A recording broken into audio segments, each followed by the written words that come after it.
There is nothing to do here. And the comedy club doesn't even. It's not a club. It looks like it was a barn. Several things used to be a barn, a petting zoo. Like it's got the interior. I say on stage, it looks like where they used to hang niggas and hold clan meetings. I mean, it sucks, man. It fucking sucks. I hate this motherfucker. I won't. They should change some of these movies' names because obviously there was footage of some chick that was in the water playing or in a boat fucking with a shark, and the shark bit her, and she was struggling to get her hand free. Really, they should call these movies, instead of Megalodon or Jaws, white people not minding their business. I just don't understand. I'm older than you, so I don't know if you know. Do you remember Jacques Cousteau? Yes. That's French dude. That's the dude that started all this deep sea underwater. Do you remember, what's my man name? Steve Irwin? Yeah. Yeah. How did he die? Stuck in the chest by a stingray. Mind your fucking business. Australian dude. I don't give a fuck what he is. It's a different form of white. Mind your fucking business. So there's no black folks that are running around in nature. Listen, I've always said I envy white people's, I don't know if energy is the right word, curiosity. I envy white people's enthusiasm. Y'all are the most enthusiastic motherfuckers, but you're also the most nosy. That's why y'all get into shit. I remember Dave Chappelle said, white people are the only race of people that can walk out of their house and look at the moon and go, I have to go there. Like, just, Lavelle Crawford said NASA stands for niggas ain't supposed to be astronauts. Like, why do y'all, everything ain't white folks' business? Y'all some nosy motherfuckers, man. Like I read this tweet today where the lady goes, the California fires, please bring your pets inside. Because of the fires, a lot of the wildlife, i.e. coyotes, maybe to some degree, mountain lions, are coming out of the hills and the mountains, and they may wander into your neighborhood because of the fires. So please be kind to them. Put some water out for them because they're scared and dehydrated. And I'm thinking to myself, you stupid bitch, you didn't think this through? Do you know how much of a bad idea that is? Because if you do that, put the water where? Now there's a reliable water source that they're going to return to because they're dehydrated and thirsty. They're going to be in the same area where your kids and animals inhabit. Mind your fucking business. See, brother. I would have loved to have seen, and I know Statham wouldn't have done it because it would have been totally out of context, but he apparently saved the Asian chick in the movie twice. And at one point, she's sitting on some sort of fucking bed trying to recover. And she goes, that's twice you saved my life. And I would have loved to have heard Statham go, you owe me some pussy. If you yell at a white bitch, particularly, and again, here we go, I got to go racial. If you yell at the average white woman with enough force, they cry. Now, maybe you have to put your dukes up against a black bitch or a Latino bitch. But the average white bitch, if you scream at them with enough force, they tear up. And to see white women beat men's asses with that kind of ferociousness, I'm not buying what you're selling. So you didn't like a top false bravado comes from. Most times when a white broad is amongst her friends, what you say, and she try to come at you with some slick shit verbally, or she gonna tell you off or show you out. Most times dudes play the pussy role and the back off role, and they let them have that moment. So that makes them think they some badasses. Or their girlfriends pipe them up. Woo, yeah, you don't mess with Cassie. You don't fuck with Cassie. Cassie don't play that shit. But Kathy is a rabbit threatening other rabbits. Bitch, go fuck with Laquifa. Go fuck with Bunifa. Go fuck with what is some Hispanic? Gonzalez, some Maria, Roberta. Go fuck. Let the bunny go fuck with the wolves. All that shit. And I've seen it on Twitter where these white girls from the suburbs think they could fuck with these black bitches from the ghettos and talk slick, yo, these white girls get folded like chairs, nigga. Quick. Like you fucking with a different animal. That's what I'm just saying. That reality versus the suspension of disbelief, it's funny to me. I can't buy that a white chick is beating up dudes like it's nothing. So I would love, and when you said that about these girls, I would love to be famous and have like a 6 foot something chick in heels, looks great, walking around with me, and then someone fucks with me, and then we sit down. I just don't worry about it, and then I could just look at her and go fuck that dude up when no one's looking, and have that girl just fucking take that dude out. Says no black man ever. That's that goofy white shit you be on. Why? Because niggas, come on, man. Most women athletically that are really good at athletics, them bitches ain't fine. There might be a few. But to be a female that's really great at sports, nigga, she usually looks kind of hokey. So Ronda Rousey, you always thought was unattractive?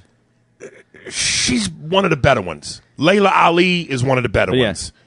But Candace Parker is one of the better ones. But for every one of them, yo, there's 40 of them hoes that look like they've been smashed in the face with a steel lamp. Well, that's why I said, for someone who gets smashed in the face when they fucking did her makeup and shit. For a bitch that gets her teeth knocked out, girl, you all right. I don't want that bitch. Welcome to any new listeners. If you have yet to really understand the gist of what this podcast is about, please do yourself the favor of drinking your favorite cocktail, smoking your favorite whatever, injecting yourself with whatever is going to kill you, and start at the beginning and work your way up so you can get familiar with this. We're not that deep. We're still relatively new pussy for the touching. So indulge, man. Catch up, goddammit. Old town where they used to grow strawberries, and they still grow strawberries out here.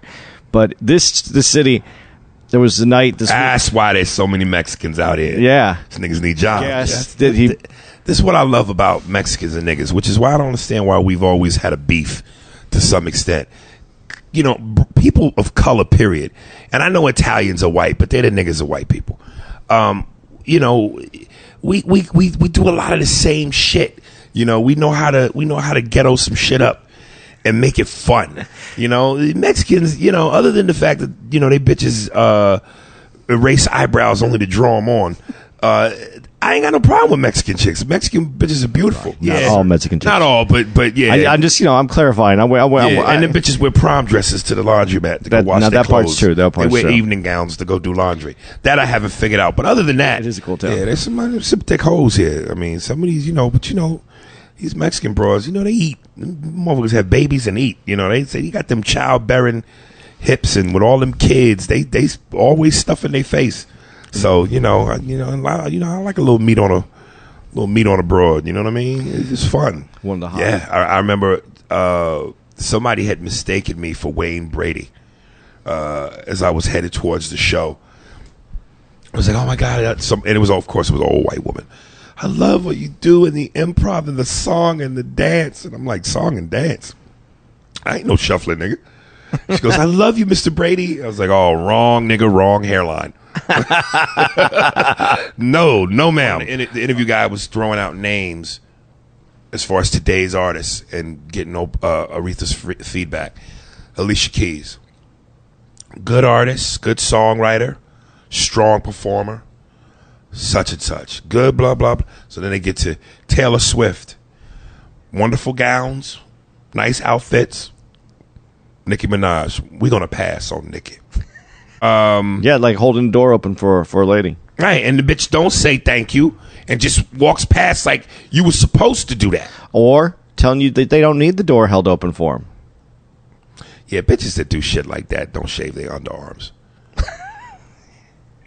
Bitches that behave in that fashion, yeah, them feminists. I know. Them feminists there's a hint of anger with them all the time. They like the Israelites, the black Israelites in Manhattan, just screaming. And the God said, and the brother said to the Muslim, and the Jerusalem come down, and them fucking feminists, they pussies smell like rubbing alcohol, nigga. All that hostility. Said, anybody can curse, it's hard to do comedy clean. A real comic is a clean comic. Let me tell you something, man. And I tweeted this. And I'm going to fuck up my own shit, which is why I should look at it. But no, the gist of it was this. Clean comedy is like condom sex. You know, yeah, it's cool, but we know it feels better. You know what I mean? It's like all the top comedians, if you had to name the top 10 comics, right? They all curse. Well, here's my top 10 off just my dome. Pryor, Murphy, Carlin, CK, Chappelle, Burr, Patrice, Red Fox. I had one more. Let me throw. I know who it is that you're forgetting. Who? Tommy Davidson? Yeah. Okay, throwing Tommy. Tommy. Right now that I'm at 9. So let's just say somebody went, dude, Bill Cosby, one of the top legendary comedians of all time, clean as a whistle. Yeah, but he drugged and raped bitches. So how clean is he? But his comedy was clean. Yeah, but fuck that. He got an asterisk, nigga. He did steroids. Yeah, you did the dirtiest shit ever. So fuck out of here. It's a rhythm to me. I grew up in a house where, again, my father took me as a kid to go see Death Wish 1. And I'm a kid watching the most brutal rape scene ever.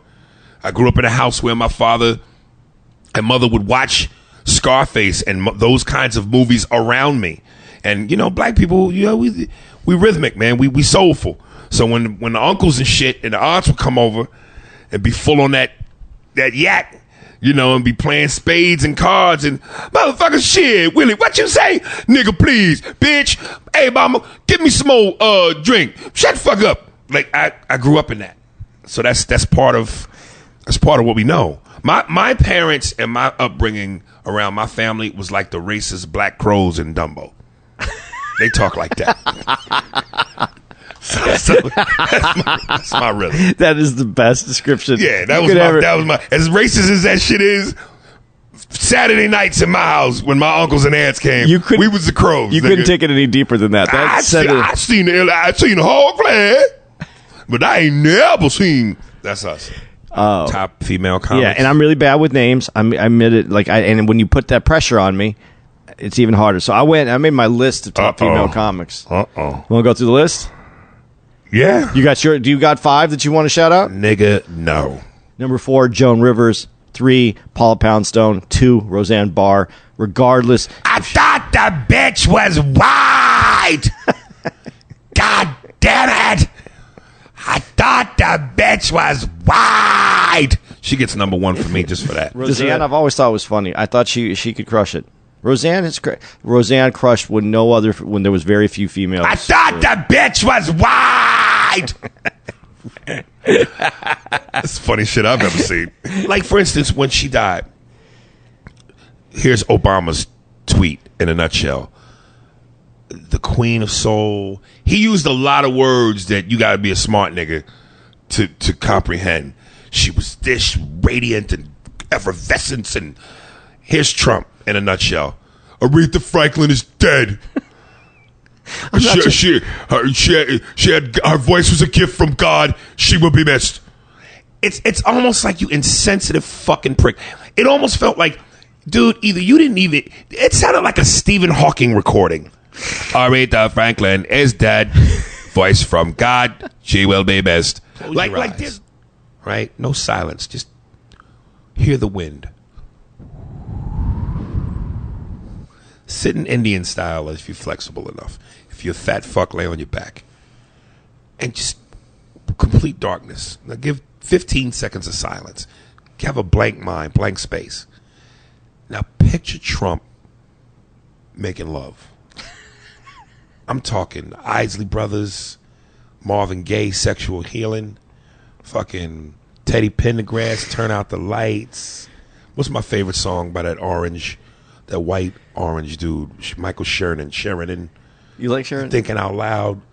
Picture Trump rubbing grapes on a bitch lips, right? Fucking caressing the bottom of her feet with his fingernails and ice cubes in his mouth and letting the water drip in between her toes and licking a nipple. Picture him taking his time and, you know what I mean? Slow strokes. Nice hip movement. Fuck out of here, man. Trunk fucks like he's aggressively playing pinball machines. Heavy chest movement. And he's a fucking, like, come on, she's dead. What a fucking prick. Here's my question, and this is the race issue for today. Lemony Snicket, Spy Kids, Narnia, this fucking movie, Harry Potter, Dr. Seuss. We could name a million of them. How come only white kids get to make movies where they go on magical, mystical adventures in enchanted lands? Like, black kids grow up in the ghetto. We deal with junkies, drug dealers, stray bullets, loose dogs, police brutality, horrendous, horrific conditions. Them little niggas could use a vacation. How come black kids? There's never movies about black kids discovering some fantasy land in a closet. Is there any black kids in Harry Potter? Yeah, but you know how that go. They always got to get the nigga the broom, but he in the back. You see him, but he ain't no focal point. They get it. Just you put the nigga in the movie just to say, look, there's some niggas with brooms. What's that sport that they play in Harry Potter? Now, if I know the answer to this, I'm a geek. What is it? I don't get no pussy. No, I don't know. They play this game that they. I don't watch that geeky shit. Well, that's maybe why they don't put black dudes in it, because niggas would overrule it. No, we would take over like everything the fuck else we do.